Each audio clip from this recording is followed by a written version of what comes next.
Breaking news చూస్తున్నారు. AP BJP అభ్యర్థులు దాదాపుగా ఖరారైనట్టు తెలుస్తోంది. నిన్న కేంద్ర ఎన్నికల కమిటీ సమావేశం జరిగింది. ఆ సమావేశంలో 6 ఎంపీ 10 ఎమ్మెల్యే స్థానాలకు సంబంధించి అభ్యర్థుల్ని ఖరారు చేస్తుంది బీజేపీ అధిష్టానం. ఈరోజు అధికారికంగా అభ్యర్థులను ప్రకటించబోతోంది బీజేపీ. రాజమండ్రి ఎంపీ బరిలో పురంధేశ్వరి నిలిచోబోతున్నట్టుగా తెలుస్తోంది. దాంతోపాటు రఘురామకృష్ణంరాజుకు నరసాపురం ఎంపీ టికెట్ ఇవ్వబోతున్నట్టుగా సమాచారం అందుతోంది. దీంతో పాటు అరకు ఎంపీగా కొత్తపల్లి గీతను బరిలోకి దించబోతోంది బీజేపీ. ఇక జీవీఎల్ లేదా సీఎం రమేష్కు అనకాపల్లి టికెట్ కేటాయించే అవకాశం ఉంది పార్లమెంటు స్థానానికి సంబంధించి. ఇక రాజంపేట ఎంపీగా కిరణ్ కుమార్ రెడ్డి, అలాగే తిరుపతి ఎంపీ అభ్యర్థిగా 2 మాజీ ఐఏఎస్ అధికారులను పరిశీలిస్తున్నట్టుగా తెలుస్తోంది. వరప్రసాద్, రత్నప్రభ వీరిద్దరిలో ఎవరో ఒకరిని ఖరారు చేసే అవకాశం ఉంది బీజేపీ హైకమాండ్. ఇక విజయవాడ వెస్ట్ ఎమ్మెల్యే అభ్యర్థిగా సుజనా చౌదరిని ప్రకటించే అవకాశం ఉన్నట్టుగా తెలుస్తోంది. విశాఖ నార్త్ నుంచి విష్ణుకుమార్ రాజు పోటీలోకి దించబోతున్నట్టుగా తెలుస్తోంది. ఇక కామినేని శ్రీనివాసరావుకు కైకలూరు టికెట్ బీజేపీ ఇవ్వబోతున్నట్టుగా సమాచారం అందుతోంది. నల్లిమిల్లి రామకృష్ణారెడ్డి, అతడి కుమారుడు లేదా కృష్ణంరాజుకు అనపర్తి టికెట్ ఇచ్చే అవకాశం ఉందని వార్తలు కూడా ఇప్పుడు జోరందుకున్నాయి. ఇక ఆదోని ఎమ్మెల్యే అభ్యర్థిగా బీకే పార్థసారథి పేరుని ఖరారు చేస్తుంది బీజేపీ అధిష్టానం. సో తెలుసుకునే ప్రయత్నం చేద్దాం.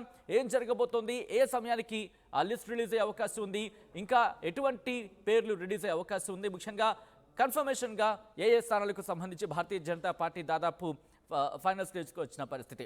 అప్డేట్స్ తెలుసుకుందాం. మా ప్రతినిధి రాజేష్ అప్డేట్స్ అందించేందుకు లైవ్లో జాయిన్ అవుతున్నారు. రాజేష్, దాదాపుగా లిస్టు ఖరారైపోయిన పరిస్థితి, ఏపీ బీజేపీ అభ్యర్థులు ఖరారైపోయారు. 1 లేదా 2 చోట్ల మార్పులు చేర్పులు జరగచ్చు, కానీ లిస్టు దాదాపుగా ఖరారైన పరిస్థితి. ఎవరెవరిని ఖరారు చేస్తుంది, ఏ స్థానాలకు?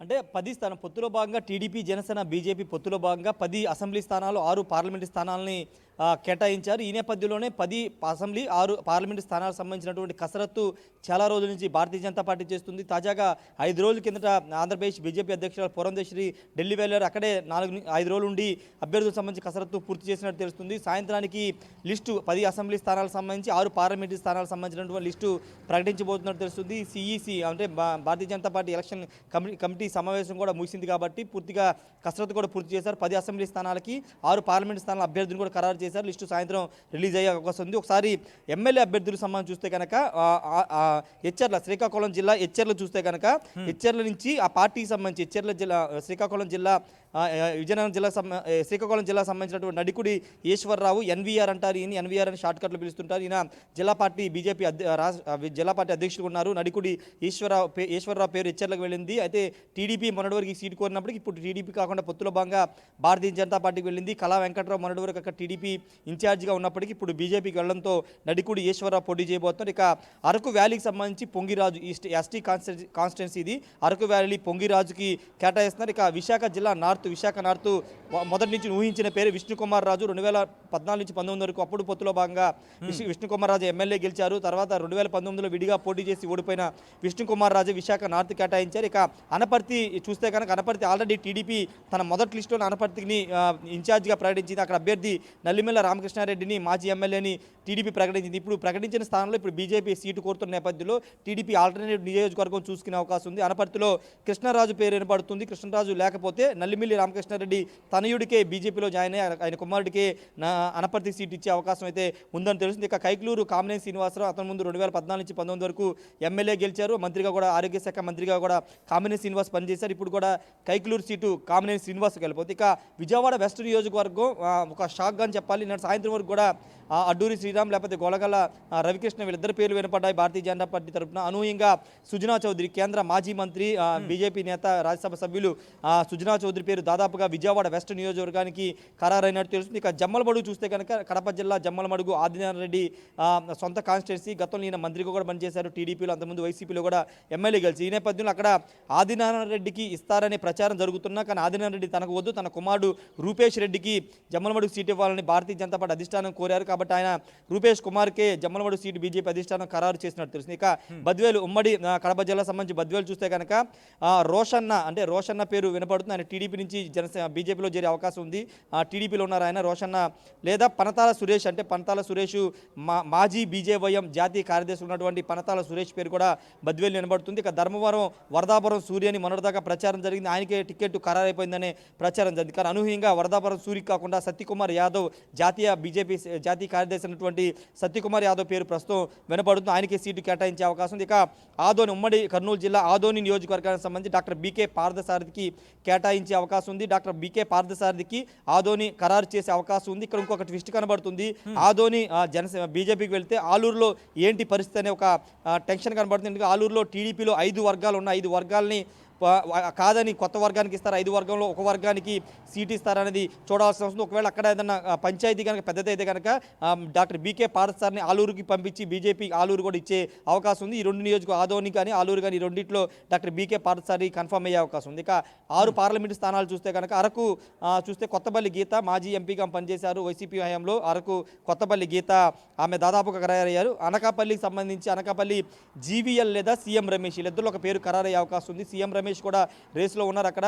కానీ జీవీఎల్ మాత్రం విశాఖ ఎంపీ సీట్ ఆశించారు. కానీ ఎంపీ సీట్ని టీడీపీ ఆల్రెడీ భరత్కు కేటాయించిన నేపథ్యంలో ఆయన అక్కడ పక్క నియోజకవర్గమే కాబట్టి అనకాపల్లి కోరుతున్నారు. మరి అనకాపల్లి ఎవరికి ఇస్తారో చూడాలి. ఇక నర్సాపురం చూస్తే కనుక ఇక్కడ ఒక ట్విస్ట్ కనబడుతుంది. నర్సాపురం నియోజకవర్గంలో మొన్నటి వరకు నర్సాపురం రఘురామకృష్ణరాజు పేరే దాదాపు బీజేపీ నుంచి ఖరారైనట్టు తెలుస్తుంది. కానీ తాజాగా శ్రీనివాస్ వర్మ అనే పేరు వినబడుతుంది. ఆయన రాష్ట్ర కార్యదర్శి ఉన్నారు.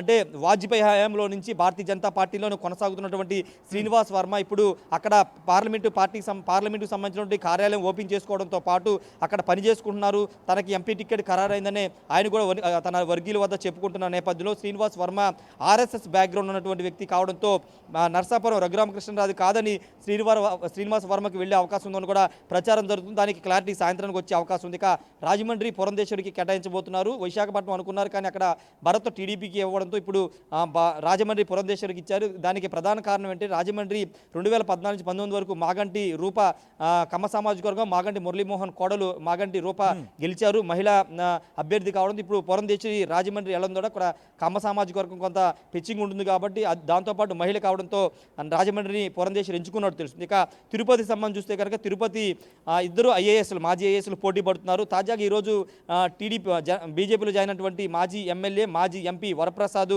ఈరోజు భారతీయ జనతా పార్టీలో చేరారు. ఆయన టికెట్ ఖరారయ్యే అవకాశం ఉంది. ఆయన కాకపోతే రత్నప్రభ, ఈమె గత ఎన్నో ఏళ్లుగా తిరుపతిలోనే ఉంటున్నారు, తిరుపతిలో బీజేపీలో చాలా యాక్టివ్గా ఉంటున్నారు. ఆమె కూడా మాజీ ఐఏఎస్ అధికారే రత్నప్రభ. వీళ్ళిద్దరిలో ఒకరికి తిరుపతి సీటు ఎస్సీ రిజర్వ్డ్ స్థానం ఇది తిరుపతి, ఇద్దరిలో ఒకరికి కేటాయించే అవకాశం ఉంది. ఇక రాజంపేట ఇప్పుడు మిథున్ రెడ్డి 2014-19 వరుసగా గెలిచినటువంటి రాజంపేటని మాజీ ముఖ్యమంత్రి కిరణ్ కుమార్ రెడ్డి పోటీ చేసే అవకాశం కనబడుతుంది. కిరణ్ కుమార్ రెడ్డి పేరు దాదాపుగా ఖరారైంది. హిందూపురం కూడా బీజేపీ అడిగింది కానీ బీజేపీకి కాదని టీడీపీ ఆ స్థానాన్ని తీసుకుంది. అక్కడ వేరే అభ్యర్థికి అయితే సీటు కేటాయించిన నేపథ్యంలో ఇప్పుడు హిందూపురం బదులు రాజంపేట తీసుకున్నారు. కిరణ్ కుమార్ రెడ్డి అక్కడ పోటీ చేయబోతున్నారు. ఇప్పుడు చెప్తున్నటువంటి 6 పార్లమెంటు స్థానాలు 10 అసెంబ్లీ స్థానాలకు సంబంధించి దాదాపుగా 90% అయితే అభ్యర్థులు వీరే ఉండబోతున్నారు. 1-2 చేంజెస్ ఉండే అవకాశం కనబడుతుంది. సాయంత్రం లోపు లిస్టు వస్తుందని చెప్తుంది. ఎందుకంటే ఆంధ్రప్రదేశ్లో టీడీపీ దాదాపుగా 139 స్థానాలు ప్రకటించుకుంటే జనసేన 18 స్థానాలను ప్రకటించుకుని ఎన్నికల క్షేత్రంలోకి వెళ్తున్నారు, ప్రచారం చేసుకుంటున్నారు. ఈ నేపథ్యంలో భారతీయ జనతా పార్టీ తాను ప్రకటించుకున్నటువంటి 10 స్థానాలు కానీ 6 అసెంబ్లీలో ఒక్క అభ్యర్థిని కూడా ప్రకటించకపోవడం కొంత పార్టీకి డ్యామేజ్ కలిగే అంశంగా కనబడుతుంది. ఎందుకంటే మొన్న మోడీ వచ్చిన సందర్భంలో కూడా వాళ్ళ క్యాండిడేట్స్ ఎవరు కూడా సభలో లేకపోవడం, స్టేజ్ మీద కూడా లేకపోవడం కొంత పార్టీకి కొంత అసంతృప్తి వ్యక్తం చేస్తున్న నేపథ్యంలో ఇప్పుడు ఈ రోజు కల్లా అభ్యర్థులు ప్రకటించి రేపటి నుంచి పూర్తి స్థాయిలో వాళ్ళని ఎన్నికల ప్రచారంలోకి పంపాలని ఆ పార్టీ అధిష్టానం భావిస్తుంది. సాయంత్రానికి దాదాపుగా లిస్టు వచ్చే అవకాశం కనబడుతుంది. ఒకవేళ మార్పులు చేర్పులు ఉంటే ఇక్కడ ఆంధ్రప్రదేశ్ భారతీయ జనతా పార్టీ మరోసారి కూర్చుని 2-3 చేంజెస్ని చేసే అవకాశం ఉంది. సచిన్, కానీ ఇంట్రెస్టింగ్ అంటే మనం మాట్లాడుకున్న లిస్టుకి సంబంధించి మొట్టమొదటి ఇంట్రెస్టింగ్గా కనిపిస్తుంది ఇక్కడ విజయవాడ వెస్ట్కి సంబంధించి. అక్కడ సుజనా చౌదరి పట్టుబడుతున్న పరిస్థితుల్లో జనసేన నుంచి పోతుల మహేష్ కూడా బరిలో ఉన్న పరిస్థితి, వాళ్ళు టికెట్ ఇవ్వతాయని ఇండిపెండెంట్గా బరిలోకి దిగుతారు అని వార్త కూడా చాలా విస్తృతంగా ఉంది. ఈ నేపథ్యంలో జనసేనకు సంబంధించి పోతుల మహేష్ని కామ్డౌన్ చేసే ప్రయత్నం జరిగిందా, లేకపోతే అక్కడ ఏం జరగబోతోంది? అంటే ఇక్కడ విజయవాడ వెస్ట్ నియోజకవర్గం చూస్తే కనుక ఎవరికి వాళ్ళు తామే అభ్యర్థులని భావిస్తున్నారు. జనసేన నుంచి పోతిరి మహేష్ 5 ఏళ్ళుగా ఆయన పనిచేస్తున్నారు, చాలా యాక్టివ్గా తిరుగుతున్నారు, గడప గడపకు తిరుగుతున్నారు, అనేక సమస్యల మీద పోరాటం చేస్తున్నారు. మరోవైపు బొద్దా వెంకన్న, జలీల్ కానీ వీళ్ళంతా కూడా తిరుగుతున్నారు. కానీ తాజాగా భారతీయ జనతా పార్టీ అక్కడ తమకు సీటు కావాలి, బీసీ వర్గాలకు ఇస్తే అక్కడ సీటు గెలుస్తామని చెప్పిన నేపథ్యంలో ఆ సీటు బీజేపీ తీసుకుంది. కానీ బీజేపీకి వెళితే కనుక అంటే గోలగండ్ల రవికృష్ణ కానీ లేకపోతే అడ్డూరి శ్రీరామ్ కానీ సీట్ ఇస్తే పోతిరి మహేష్ ఖచ్చితంగా పోటీ చేస్తాను, ఇండిపెండెంట్గా పోటీ చేస్తానని ఇప్పటికే చెప్పారు, ప్రకటించారు. కానీ ఇప్పుడు సుజనా చౌదరి లాంటి ఒక పెద్ద లీడరు, చాలా పెద్ద క్యాడర్ ఉన్నటువంటి పెద్ద స్థాయి ఉన్న వ్యక్తి ఇప్పుడు వెస్ట్ నియోజకవర్గం రాబోతున్న నేపథ్యంలో ఇప్పుడు పోతిరి మహేష్ ఏమన్నా సుజనా చౌదరితో మాట్లాడుకుని వెనక్కి తగ్గుతారా లేదా ఏంటనేది తేలాల్సి ఉంది. ఎందుకంటే ఇప్పటివరకు తన స్థాయికి తగ్గ వాళ్ళు ఎమ్మెల్యే అభ్యర్థిగా లేరు, వాళ్ళు గెలవరు కాబట్టి తను ఇండిపెండెంట్గా పోటీ చేస్తానని పోతిరి మహేష్ చెప్తున్నారు. కాబట్టి ఇప్పుడు సుజనా చౌదరి లాంటి ఒక పెద్ద స్టేచర్ ఉన్న వ్యక్తి పోటీ చేస్తున్న నేపథ్యంలో పోతిరి మహేష్ తగ్గుతారా లేకపోతే ఇండిపెండెంట్గా వెళతారనేది తేలాల్సి ఉంది. ఆయన మాత్రం ఇండిపెండెంట్గా వెళ్తానంటున్నారు. ఇంకా సుజనా చౌదరి అఫీషియల్ ప్రకటన రాలేదు కాబట్టి ఇంకా నియోజకవర్గం రాలేదు. అఫీషియల్ ప్రకటన వచ్చిన తర్వాత అధికారికంగా ఆయన పేరు వచ్చిన తర్వాత అందరితో కూర్చుని మాట్లాడి తన కోసం పనిచేయాలని ఏమన్నా వాళ్ళతో మాట్లాడతారా లేదా అని చూడాలి. టీడీపీ అయితే ఖచ్చితంగా సుజనా చౌదరి సహకరిస్తుంది. ఎందుకంటే ఆల్రెడీ ఇంతకుముందు టీడీపీ నుంచి ఆయన వచ్చారు కాబట్టి టీడీపీ సహకారం ఉంటుంది, పొత్తు కూడా ఉంది కాబట్టి టీడీపీ సహకరిస్తుంది. కానీ ఇక్కడ ఇండిపెండెంట్గా ఉన్నటువంటి జనసేన పోటీ చేస్తున్నటువంటి జనసేన ఇండిపెండెంట్ క్యాండిడేట్ అయినటువంటి పోతిరి మహేష్ సహకరిస్తారా లేదా అనేది తేలాల్సి ఉంది. అది సుజనా చౌదరి ఖరారు అయిన తర్వాత ఆయన వచ్చిన తర్వాత వాళ్ళని ఏ విధంగా మేనేజ్ చేసుకుంటారు, ఇండిపెండెంట్గా వెళ్ళకోకుండా పోతిరి మహేష్ని ఏమైనా ఆపగలుగుతారా లేదనేది అధికారికంగా ఆయన పేరు వచ్చిన తర్వాత తెలిసే అవకాశం. Sachin right Rajesh, thanks for the update. So మొత్తంగా అయితే మాత్రం ఏపీ బీజేపీ అభ్యర్థులు దాదాపుగా ఖరారయ్యారు. 1 లేదా 2 మహా అయితే 3 స్థానాలు మినహా మీకు ఆర్టీవీ ముందే చెప్పింది, అందరికన్నా ముందుగా, అందరికన్నా వేగంగా, అందరికన్నా ఖచ్చితంగా సమాచారం ముందుచే ప్రయత్నం చేస్తుందని చెప్పి. దానికి సంబంధించిన బ్రేకింగ్ న్యూస్ చూస్తున్నారు.